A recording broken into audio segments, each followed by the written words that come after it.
Se a gente pensar na esfera federal, né, principalmente na esfera de graduação, na própria faculdade também existe essa mesma cadeia evolutiva, né, em relação à questão da relevância da formação do professor, né? Então, o professor auxiliar, que seria o professor graduado, ele entra como se fosse esse nível básico, né?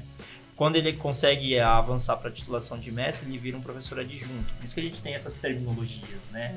Aí do professor adjunto vira o professor associado, que seria o professor doutor, até chegar no professor titular. Então, assim, existe também toda uma cadeia, quando a gente pensa na esfera das universidades públicas, que também segue aí esse mesmo padrão de legislação e de relevância, né? Basta apenas você ter um título que você já vai chegar sendo professor dentro daquela determinada cadeia. Você precisa, né, ir conquistando isso. Coisas que também na esfera particular já tem um outro padrão de evolução, que é determinado pela própria instituição, né? Algumas instituições estabelecem planos de carreira, né? Às vezes ela contrata professores com níveis salariais diferentes, porque ela estabelece um plano de carreira junto ao sindicato.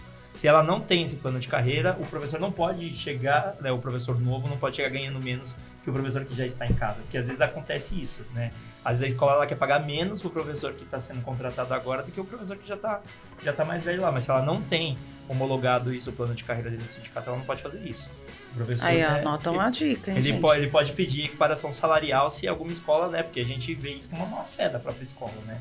E eu já trabalhei em escolas que tentou fazer isso com professores, né? E assim, isso não pode, é errado, né? E às vezes a pessoa é leiga na situação e não sabe, né, o que pode acontecer, o que ela pode ou não pode reivindicar.